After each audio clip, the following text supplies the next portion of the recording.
എല്ലാ പ്രിയ സുഹൃത്തുക്കൾക്കും MRS ഇലക്ട്രോണിക്സിൻ്റെ പുതിയൊരു വീഡിയോയിലേക്ക് സ്വാഗതം. ഇന്ന് നമ്മൾ നോക്കാൻ പോകുന്നത് പ്രസ്റ്റീജ് കമ്പനിയുടെ ഒരു ഇൻഡക്ഷൻ കുക്കറാണ്. നമുക്ക് ഈ ഒരു കുക്കർ സർവീസിന് വന്നിരിക്കുന്നത് ഓണാകുന്നില്ല എന്നുള്ളൊരു കംപ്ലൈൻറ്റുമായിട്ടാണ് നമുക്കിവിടെ വന്നിരിക്കുന്നത്. അപ്പോൾ ഇത് നമുക്ക് ഓപ്പൺ ചെയ്ത് എന്തുകൊണ്ടിട്ടാണ് ഇത് പവർ ഓൺ ആവാത്തതെന്ന് നോക്കാം. അപ്പോൾ ഞാനിപ്പോൾ ഇതിൻ്റെ സ്വിച്ച് ബോർഡ്, ഇതിൻ്റെ പ്ലഗ് എന്ന് പറയുന്നത് വലിയ ടൈപ്പാണ്. അപ്പോൾ അതിന് വേണ്ടിയിട്ട് സെപ്പറേറ്റ് ഒരു സ്വിച്ച് ബോർഡ് ഞാനിവിടെ വെച്ചിട്ടുണ്ട്. ഓക്കെ, ആദ്യം നമുക്കിതൊന്ന് സീരിയൽ കൊടുത്ത് കണക്ഷൻ കൊടുത്തിട്ട് ഒന്ന് ഓൺ ചെയ്ത് നോക്കാം. പവർ കൊടുത്ത് ഞാൻ ഓൺ ചെയ്തിട്ടുണ്ട്. ഇവിടെ നമുക്ക് power LED power indicator on ആയിട്ടുണ്ട്. പക്ഷേ യാതൊന്നും തന്നെ ഇതിനകത്ത് ഡിസ്പ്ലേയിൽ സൗണ്ട് കേൾക്കുകയോ ഒന്നും ചെയ്തിട്ടില്ല. അപ്പോൾ നല്ലൊരു ഷോർട്ടിങ് ഫീസ് പോയിട്ടുണ്ടാവാൻ സാധ്യതയുണ്ട്. അപ്പോൾ നമുക്കിത് ആദ്യം ഒന്ന് ഓപ്പൺ ചെയ്ത് ഇതിൻ്റെ ബോർഡൊക്കെ പുറത്തെടുത്തിട്ട് ചെക്ക് ചെയ്ത് നോക്കാം. ഓക്കെ, അതിന് മുന്നേ ഇപ്പോൾ നിങ്ങൾ ആദ്യമായിട്ടാണ് എൻ്റെ ചാനൽ കാണുന്നതെന്നുണ്ടെങ്കിൽ എൻ്റെ ചാനൽ സബ്സ്ക്രൈബ് ചെയ്യുക. കൂടെ ബെല്ലൈക്കണും കൂടി അമർത്തി ഓൾ എന്നുള്ള നോട്ടിഫിക്കേഷനിൽ കൊടുക്കുക. എങ്കിൽ മാത്രമേ ഞാനിടുന്ന ഇതുപോലുള്ള പുതിയ പുതിയ വീഡിയോസുകൾ നിങ്ങൾക്ക് അപ്ഡേറ്റ് ആയിട്ട് ലഭിക്കുകയുള്ളൂ. ഓക്കെ, അപ്പം നമുക്ക് ആദ്യം ഇതൊന്ന് ഓപ്പൺ ചെയ്യാം. ഞാൻ പവർ ഒന്ന് ഊരിയിടാം. പവർ ഊരിയിട്ടിട്ടുണ്ട്. ഇനി നമുക്കൊന്ന് ഓപ്പൺ ചെയ്യാം.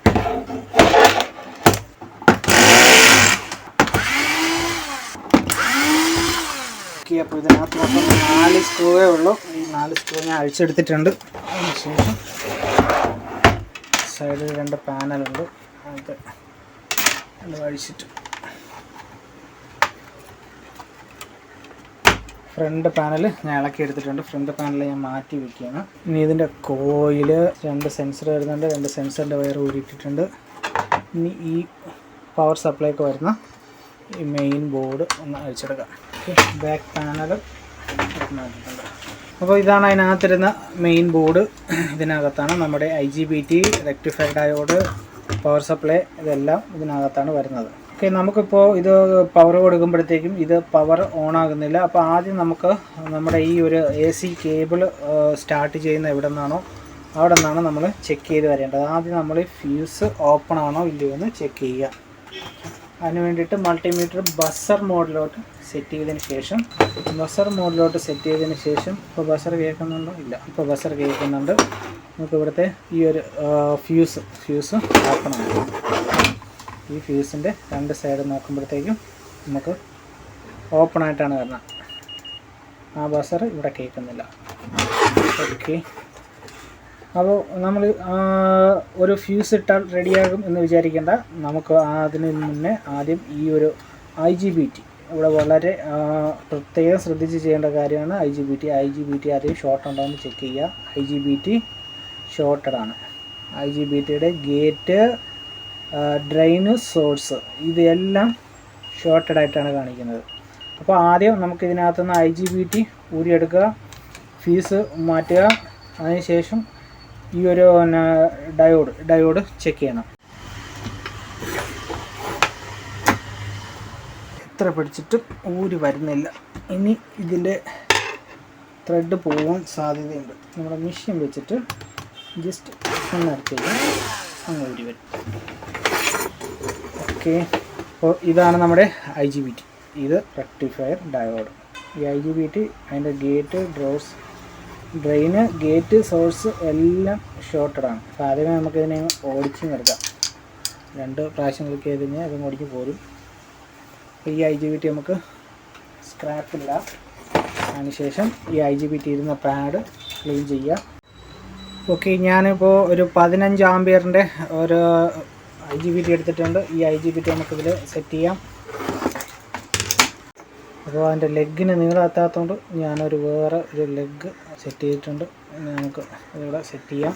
അതിനുശേഷം ഈഡ്സിങ് പിടിപ്പിക്കുക. ഈഡ്സിങ്ങിൽ കോമ്പൗണ്ട് പോരാ, ഇച്ചിരി ഇവിടെ കോമ്പൗണ്ട് ആകാം.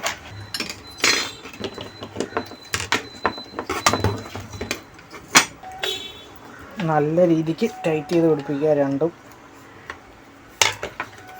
അതിനുശേഷം നമ്മുടെ ഓക്കെ, അപ്പോൾ നമ്മുടെ IGBT ഇവിടെ സെറ്റായിട്ടുണ്ട്.